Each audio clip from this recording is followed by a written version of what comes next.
শাহাদাত বরণ করার আগেই আয়াতুল্লাহ আলী খামেনেই বলেছিলেন, ইরান যা প্রতিশ্রুতি দেয় সেই প্রতিশ্রুতি রক্ষা করে।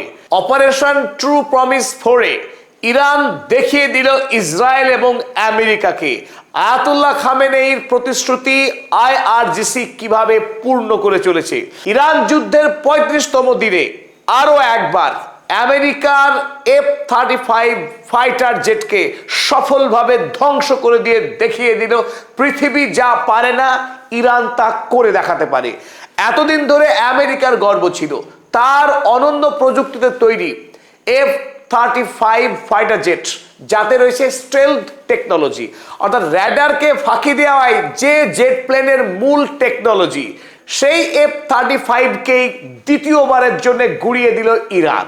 আমেরিকার কাছে টাকা থাকতে পারে অহংকার, কিন্তু ইরানি যোদ্ধাদের কাছে রয়েছে মাথার শক্তি, মাথার তেজ, বুদ্ধির জোরে অসম্ভবকেই সম্ভব করে দেখালো ইরান। আমেরিকার স্টেলথ টেকনোলজি তৈরি এই ফাইটার জেট এর আগে কোনোদিনও পৃথিবীর কোনো প্রান্তে কোনো র্যাডার বা কোনো সৈন্যবাহিনী ধ্বংস করার স্পর্ধা দেখাতে পারেনি। আর সেই ফাইটার জেটকে ইরান দুবার ইতিমধ্যেই সফলভাবে ধ্বংস করে দেখালো। যখন অভিযোগ উঠছিল ইরানের কাছে আকাশ প্রতিরক্ষার কোনো প্রযুক্তিই নেই, ইরান কেন আমেরিকার এই ফাইটার জেটগুলোকে আটকাতে পারছে না, তাহলে ইরান কি সত্যি একেবারে মান্ধাতা আমলের প্রযুক্তি নিয়ে বসে আছে? ইরানের আইআরজিসি যখন দাবি করলো তারা F-35 ফাইটার জেটকে ভূপাতিত করেছে, তখন আমেরিকা তার সহজাত ভঙ্গিমায় জানিয়েছিল তাদের কোনো ফাইটার জেট ধ্বংস হয়নি। তার জবাবে ইরান কি করলো দেখুন। মধ্য ইরানে অনন্য ইরানি প্রযুক্তি ব্যবহার করে যখন এই ফাইটার জেট ধ্বংস করা হয়েছিল, তার ধ্বংসাবশেষ আপনারা দেখছেন এই বিস্তীর্ণ অঞ্চল জুড়ে ছড়িয়ে পড়েছিল।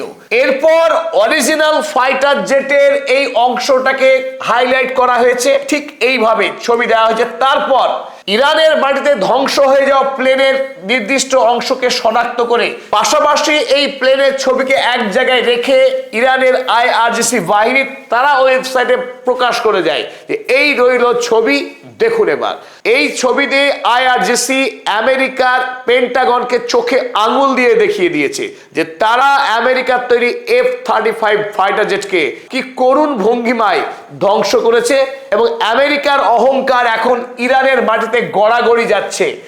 সত্যি করুণ দশা আমেরিকা যুক্তরাষ্ট্রের।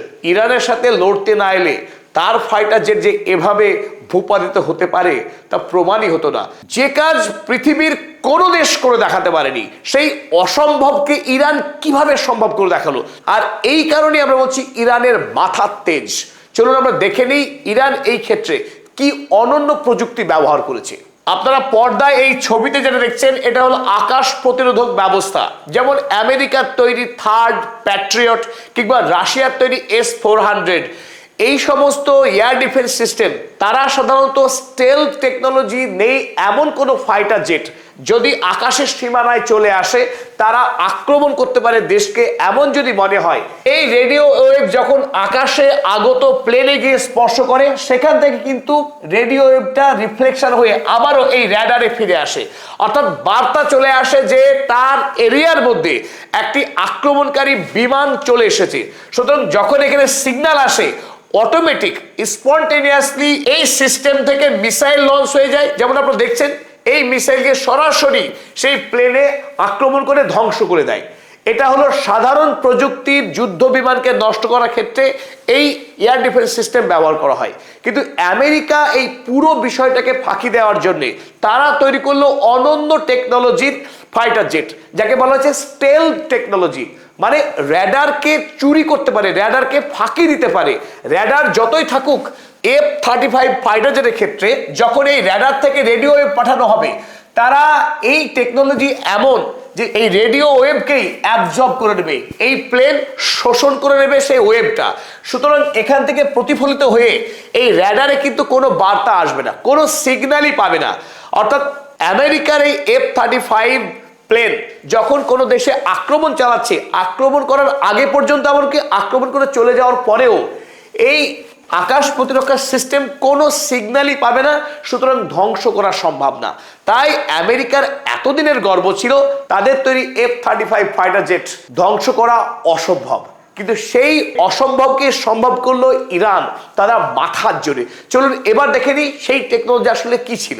F-35 ফাইটার জেটকে যখন রেডিও ওয়েভ দিয়ে ধরা গেল না, তখন ইরান একটা ছোট্ট সমীকরণ কাজে লাগালো। এই F-35 প্লেন এত শক্তিশালী জেট, এবং যখন এই ফাইটার জেট বায়ুস্তরে কোনো এলাকায় প্রবেশ করে, সেই বিস্তীর্ণ এলাকা জুড়ে বাতাসে প্রচুর পরিমাণে তাপমাত্রা তৈরি করে, ফলে বাতাসে অস্বাভাবিক তাপমাত্রা বেড়ে যায়। ইরানের তৈরি এই র্যাডার তারা প্লেনকে খোঁজে না, তারা বরং বাতাসের কোন অঞ্চলে অস্বাভাবিক তাপমাত্রা তৈরি হচ্ছে সেই সিগন্যাল খোঁজে, যাকে বলা হয় heat seeking defence technology. Iran কাজে লাগিয়েছে তার দেশের তৈরি হিট সিকিং ডিফেন্স টেকনোলজি। এই র্যাডার কিন্তু স্পষ্ট দেখতে পাচ্ছে যে আকাশের এই অঞ্চলে হঠাৎ করে তাপমাত্রা অস্বাভাবিক বৃদ্ধি পেয়েছে। তাই র্যাডার থেকে সিগন্যাল পাঠানো হলো এবং উত্তর এলো যে ঠিক এই অঞ্চলের তাপমাত্রা অস্বাভাবিক বৃদ্ধি পেয়েছে। আর এই রেডিও ওয়েভ যখন র্যাডারে ফিরে এলো, ইনস্ট্যান্ট খবর হয়ে গেছে যে এখানে একটি আক্রমণকারী বিমান এসেছে। অতএব শুরু হয়ে গেল মিসাইল হামলা। সেই মিসাইল গিয়ে এখানে সরাসরি আক্রমণ করে ধ্বংস করে দিল আমেরিকার তৈরি F-35 ফাইটার জেট। আর তার সাথেই আমেরিকার গর্বের ইতিহাস, সামরিক ইতিহাসকে চূর্ণ বিচূর্ণ করে দেখালো ইরান, যা পৃথিবীতে না কোনোদিন হয়েছিল, না কেউ কোনোদিন স্পর্ধা করতে পেরেছিল। ইরানিরা এখানেই প্রমাণ করে তাদেরকে ধ্বংস করা আমেরিকার মতো 250 বছরের রাষ্ট্রের অসম্ভব। যে রাষ্ট্র গত 4000 বছর ধরে অক্ষত রয়েছে, যার এত মজবুত সভ্যতার ইতিহাস রয়েছে, সেই রাষ্ট্রকে ধ্বংস করা অত সহজ কথা নয়। ইরানকে ধ্বংস করা মাথা মোটা ট্রাম্পের পক্ষে সম্ভব নয় কোনোভাবেই। F-35 ধ্বংস হওয়ার পর তার ক্লোজ শট নিয়েছে ইরান। দেখুন কয়েকটা অংশ, কি করুণ দশা, ভেঙে চুরে দুমড়ে মুচড়ে, যা তৈরি করতে গিয়ে বর্তমান পৃথিবীর সব থেকে দামি জিনিস রেয়ার আর্থ মিনারেলস, 420 কেজির মতো রেয়ার আর্থ মিনারেলস খরচ করে আমেরিকা। সেই এত উন্নত প্রযুক্তি, এত দামি জিনিস ব্যবহার করার পর এইভাবে পড়ে রয়েছে। সাবধান লেখা রয়েছে কষান লেখা বিমানের এখন করুণ দশা দেখুন। এরপর IRGC তারা তালিকা প্রকাশ করেছে ইতিমধ্যেই যুদ্ধের 35তম দিন পর্যন্ত তারা কতগুলি মার্কিন ফাইটার জেটকে ধ্বংস করেছে। একবার চলুন চোখ বুলিয়ে নিই। প্রথমত F-15 ফাইটার জেট 4টি ধ্বংস করেছে, তার মধ্যে 3টি কুয়েতে। F-16 ইতিমধ্যেই 2টি ধ্বংস করেছে, F-18 1টি এবং F-35 2টি। সুতরাং সব যদি আমরা যোগ করে নিই একবার, তাহলে দেখবো 9টি মার্কিন ফাইটার জেটকে ইতিমধ্যেই ইরান ধ্বংস করেছে। হ্যাঁ, ধ্বংস আরো অনেক বেশি করা দরকার ছিল, সন্দেহ নেই। ইরান মিসাইল এবং ড্রোন টেকনোলজিতে যতখানি উন্নতি করতে পেরেছে, আকাশ প্রতিরক্ষা ব্যবস্থার ক্ষেত্রে ইরান অনেকখানি পিছিয়ে রয়েছে। তার পশ্চাতে কারণও রয়েছে। 47 বছর ধরে ইরান সারা পৃথিবী থেকে আইসোলেটেড, বিচ্ছিন্ন হয়ে রয়েছে। ব্যবসা বাণিজ্য করতে দেওয়া হয়নি, তার দেশে বিদেশ থেকে সরঞ্জাম বিক্রি করেনি কোনো দেশ। এত প্রতিকূলতা সত্ত্বেও ইরান যে লড়াইটা আমেরিকাকে দিচ্ছে, ইসরায়েলকে দিচ্ছে, পৃথিবীর কোন রাষ্ট্রই বা পেরেছে, কবেই বা পেরেছে? তো যে লড়াই ইরান দিল, সেটাই মানব জাতির ইতিহাসে সুদীর্ঘকাল লেখা থাকবে স্বর্ণাক্ষরে। ইরানের পার্সিয়ান গালফে গত রাতে আল কেসম দ্বীপে আরো একটি ফাইটার জেট ধ্বংস করেছে ইরান। আমেরিকা যুক্তরাষ্ট্র যথারীতি মানতে চায়নি, কিন্তু গত রাত থেকেই পুন করে ঘুরছে আমেরিকার ড্রোন সেই ধ্বংসাবশেষকে উদ্ধার করবার আশা নিয়ে। একজন মার্কিন কমেন্টেটর তিনি লিখেছেন, যদি ফাইটার জেট ধ্বংসই না হয়ে থাকবে, তাহলে মার্কিন জেট এখানে চক্কর কেন কাটছে? আমেরিকার মানুষই আর ডোনাল্ড ট্রাম্প, পিগসেথ হেগসেথ তাদেরকে বিশ্বাস করছে না যে এরা মিথ্যাবাদী, চাটুকারী, ভণ্ড প্রতারকের দল। এরা রাষ্ট্র চালানোর নামে আমেরিকাকে বিক্রি করছে, আমেরিকার মানুষের জীবনকে আরো যন্ত্রণাময় করে তুলছে। এরা ওয়ার্ডলেস, রাবিশ, স্টুপিড বান্ডলস। চমক আরো বাকি আছে। আজ ইরানের IRGC পৃথিবীর সেই অভিশপ্ত ইসরায়েল রাষ্ট্রের ড্রোন কারখানায়, দেখুন আপনারা ছবি দেখছেন, ড্রোন কারখানায় হামলা চালিয়েছিল মিসাইল। আর মিসাইল হামলা চালানোর পর এই ড্রোন ফ্যাসিলিটি অলরেডি অবলিটারেটেড অবস্থা। ডোনাল্ড ট্রাম্পের প্রিয় শব্দ অবলিটারেটেড, অর্থাৎ অবলিটারেটেড, অ্যানাইহিলেটেড, ডেসিমেটেড। সেই দশা হচ্ছে এখন ইসরায়েলের। আমেরিকা ভাগ্যিস অনেকখানি দূরে রয়েছে ইরান থেকে, না হলে আমেরিকা যুক্তরাষ্ট্রের অবস্থা ওই ডেসিমেটেড অবলিটারেট হতে পারত।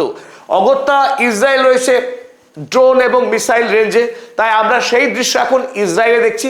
বিশ্ববাসীর মনের যে ক্ষুধাটুকু ছিল ইসরায়েল থেকেই মেটাতে হচ্ছে ডেসিমেশন দেখে। ইসরায়েলের কাগজ জেরুজালেম পোস্ট তারা লিখেছে Arrow Sentinel production facility severely damaged. কল্পনা করা যায় না এই কথা। ইসরায়েলের সরকারি মুখপাত্র দ্য জেরুজালেম পোস্ট তারা লিখছে তাদের দেশের ড্রোন ফ্যাক্টরি সিভিয়ারলি ড্যামেজড, ভয়াবহভাবে ক্ষতিগ্রস্ত হয়েছে তাদের দেশের ড্রোন তৈরির কারখানা, যা সচরাচর দেখতে পাওয়া যায় না। এক বিরল ঘটনা। সিভিয়ারলি ড্যামেজ শব্দ, এ আমাদের সৌভাগ্য এই শব্দ দেখার।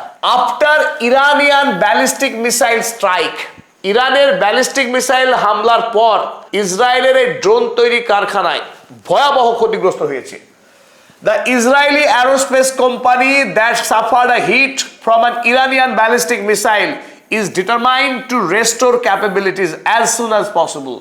নিজের পিঠে নিজে থাপ্পড় মেরে আত্মবিশ্বাসী হওয়ার চেষ্টা করছে জেরুজালেম পোস্ট। দাবি করছে যে তাদের যে ড্রোন তৈরি কারখানায় ক্ষতিগ্রস্ত হয়েছে তা খুব শীঘ্রই আবারও তাদের উৎপাদন শুরু করার চেষ্টা করতে থাকুক। ততদিনে IRGC না হয় আরও একটা মিসাইল মেরেই দেবে।